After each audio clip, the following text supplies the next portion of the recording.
What's going on, everyone? Nicky Hawkins here, West Ham Fan TV, back again with Monday Musings, the interactive show where I give you 3 subjects to muse on a Monday. You give me the answers, I muse over them, and then we get your responses on it. Thanks very much for your support this year and with this new show. This new show goes down a storm every week.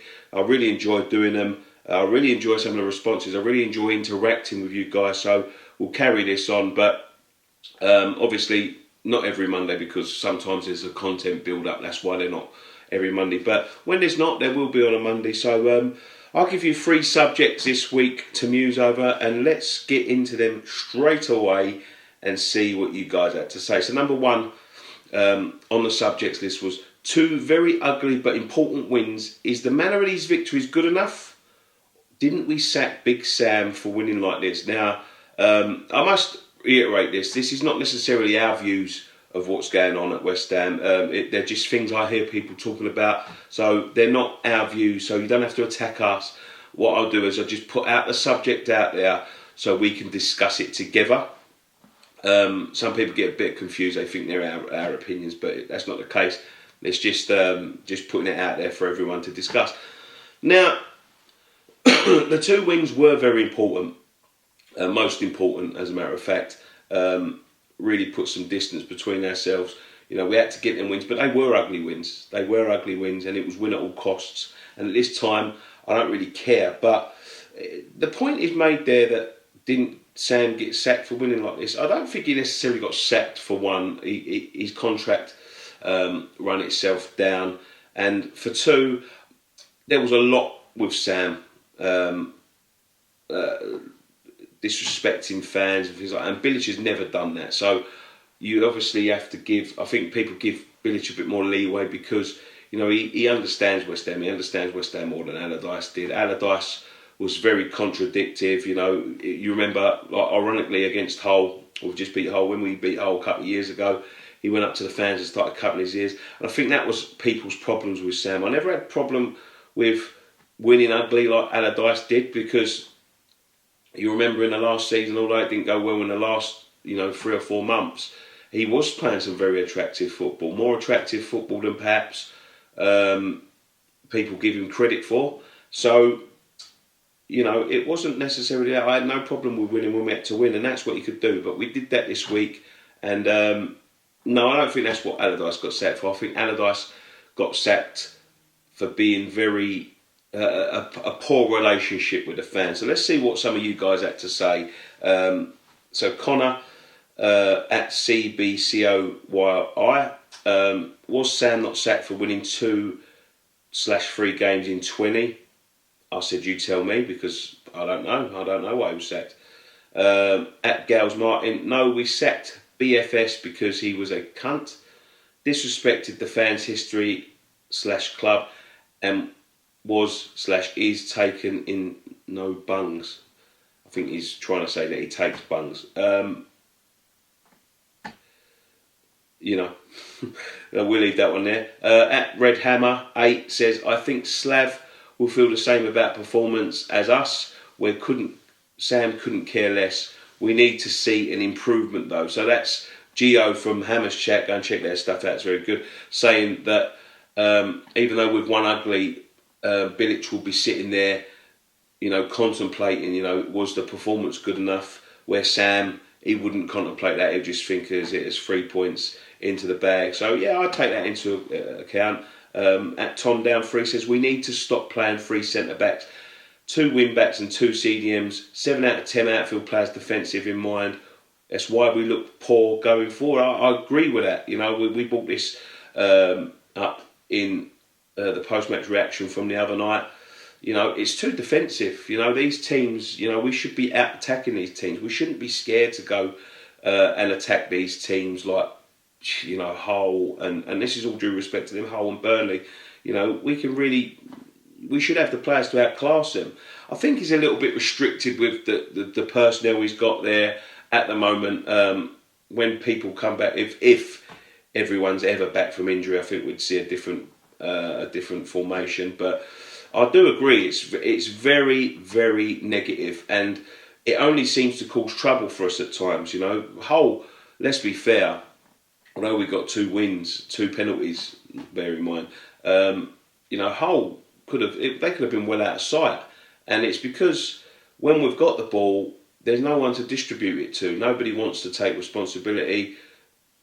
But, that's a different question. We'll leave that again. At PBM 1968 said, wins were needed by whatever means.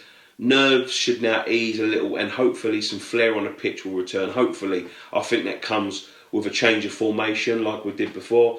At Josh WHUFC said, we didn't sack Big Sam because of bad wins. It was a capitulation in the second half of the season with us. I don't necessarily think that's true there, Josh. I think the capitulation was I think it was a product of him knowing that his contract weren't going to be renewed. I think it was the relationship with the fans that really put the nail in his coffin. At Sarifel says, our squad is terribly unfit and the first person they should be looking to sack is the fitness coach. I don't think that's got anything to do with the thingy, really. At Michael 18761 says, Sam never had us playing like Slav did last term. For that reason, we owe it all to Slav to put things right. I'm right behind the manager, I should imagine that says. But I don't agree with that necessarily. But had us playing some good football at the beginning of the season where he went. So I don't necessarily agree with that. I'll take a couple more on this. At Rapid RPG, is at 7 points over the last 3 games. We shouldn't be picky. We should be happy with climbing the table. Didn't really answer my question there. Jaffa Jam. You have 2 win ugly to stay up. Higher up the table equals less pressure, more confidence, better football. I still believe Bilic is the man. Fair enough. And I'll take one more. There's so many to choose from. Jimbo Norwood, we'll finish up with this one. True, but it's not like we have played like this all the time under Slav. He wasn't happy with the performances. So a few of you sort of disagreeing on why Sam got sacked, and agreeing more or less that the football under Bilic, you should be able to afford him a few bad performances as long as you're picking up some points. So let's get on to the second subject now. This is a subject that I know is going to interest a few in the media there, and I'm not scared to ask this, and I'm not afraid of this. So let's go into it. Number 2, with West Ham still at the wrong end of the table, should Hammers Media, and Hammers Media includes ourselves, West Ham Fan TV, focus more on trying to rally fans together and put our gripe with the ball aside until the summer, or are we right to point out the faults that they have made so they know how to fix them? So obviously it's a subject quite close to me at the moment. On this channel we are accused of being negative for negative's sake, and I know some of the other West Ham media are as well. We have had a couple of instances recently where people have come up to us and stood toe to toe with us to argue this fact. And trust me when I say this, we don't back down. We won't back down. We fight our corner. So should we put our gripe with ball until the summer? Now I was thinking this recently. Should we stop being negative? Should we stop slating the board and all that, and just focus more on getting people to get behind a team? Now, we should be behind a team anyway. No, that whether people moan, you talk about people like Dom and people like that on our channel. They moan because they care. They moan because they're annoyed. They moan because they feel like they're getting mugged off by the club. And I agree. And it's not just the football this year that's been bad. The football has been bad, but it's the treatment of the fans. And that's one thing that, me personally, I can't talk for any other accounts, but I'm sure a lot of them will feel the same way. I speak out against the board. I speak out against the club and the way they do things, because it directly affects me, and it directly affects you, and it directly affects all of us. I can deal with bad football. That's one thing I can deal with.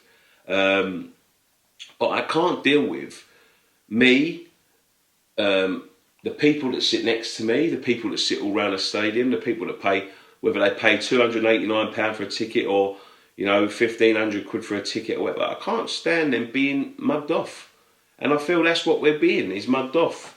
We're getting treated like dirt in our own stadium, So no, I'm not gonna put that, because in the summer we can say what we want, but they'll be off on their luxury yachts. They'll be off on in their holiday villa somewhere, and you lose a little bit of the effect if you're not doing it during the season. You've got to make your voice heard during the season for it to have any effect on them, because come the summer they won't give a monkeys. So no, I don't think we should put our gripes aside. We've always said when it's good, it's good. You go back and watch the videos from last year. See how many times we was negative then? Barely any. And you know why? Because there was no negative stuff. We was at bowling. The fans were getting treated right. The football was good. So it's not our job to point it out. But as a fan, I feel like it's my right to be able to point it out. And it's my right to be able to say something. And it's Dom's right. And it's all the people that come on the fan cams right. And it's even the right of the people on Twitter. The only thing I would say is don't approach me offering to fight me or offering to wait for me after the fan cams. You can do that. That's fine. But to get your point across to me, and I will listen to all points of view. Have a debate with me. Have a discussion with me. Don't threaten me with violence, because I'm not frightened of violence, but it's not the way we get things done here, and I'll try and avoid it at all costs. So, yeah. So let's get into what some of you guys think, because this will be interesting. Let's take one from Hammer's Chat, Geo from Hammer's Chat, Red Hammer 8. You do plenty of rallying by travelling up and down the country every week. Problem not you pointing out faults, it's them making the faults. So, yeah, that's another thing that gets up my nose. People sitting there and having a go at me and accusing us of, pointing out all the faults and showing it to the world. They do that themselves. If they didn't do these things, then there'd be nothing to point out. At Josh Fee says, essentially, results rally fans, ball to spend to make results improve. Gripes at ball continue due to doing it on the cheap. Yeah, that's one thing. That's the football side of things. Another, somebody who disagrees, who agrees that we should. It's Dave Hoppers, who just said basically, yes, you should. Yes, you should stop until the summer. I disagree there, Dave. But at Hammer Ben says, we're always there for the team. They need to man up. 7 out of 9 points. They should go for it the next 2 games. At Sarif, the bastard says, why is it down to you guys to rally fans? Surely that's the club and the football team's job by getting results. And last but not least, at Vaz 18 Flick 77 said, by not mentioning things, they ain't going to go away. With the stadium concerns, they have to be aired, otherwise not going to be solved. It's true. It's true. That's what we try and do here. We're trying to, we do the club's PR job really by highlighting these sort of things, and they should take more notice of it. That's for sure. So last but not least, number 3, squad still a bit thin with injuries, slow build-up play with certain players. I think we all know what we're talking about there. Low confidence in the team, even though we've just got 7 points. Hopefully that will improve, but there we go. Is it time to try some youth, such as Marcus Brown, to inject some energy that players that age bring, or should we stick with the experience? Now, I am 100% going to say yes, we should be bringing in some youth, especially in midfield. Midfield is where we're lacking energy, is where we're lacking passion. Not passion, no, that's the wrong word. We're lacking energy, we're lacking any sort of creativity, we're lacking any willing runners. It's where our team seems to be scared the most to receive the ball, because the midfielders seem to be shying away from receiving it in fear of making mistakes. Bar Pedro Obiang, I must say that. Um, Players like Marcus Brown. All right. Now, I'm not going to sit there and say I'm some sort of youth team expert, whatever. But I've seen Marcus Brown play a few times. Now, Marcus Brown is full of running. He's full of energy. He's full of beans. Mark Noble isn't, and that is no slight against Mark Noble. But with this sort of, especially now we've got a little bit clear of the relegation, so we can afford a one slip up maybe. But people like youth, Marcus Brown, Reece Oxford, Reece Burke should be back, Martin Samuelson, the kid that's scoring goals for fun up in the youth team, Tony Martinez, Ashley Fletcher. I know Ashley Fletcher's got a few chances lately, but that's because we're really thin. We really had no choice. But these players should be playing, at least one of them, in the team every week. Now, I would be more inclined to go for a midfielder. Maybe if that's not playing Reece, Oxford in midfield. I'm talking about a proper midfielder like Marcus Brown, like Samuelson, like Cullen even. Like, why is he gone? You know what I mean? They're ready, like Cullen especially is ready to go into our first team. He'd be very inexperienced, but you can learn there. You know what I mean? You can learn in our team. And what them players bring you, and we see it. We see it with someone like, let's look at, in times gone past, Glenn Johnson when we was going down, when we had no choice at right back, when we was thin. He came in, done an absolutely magnificent job as a youth. Got a move to Chelsea when we went down for 6 million, but played 18 games. That was the first 18 games. Played out of his skin. Was brilliant.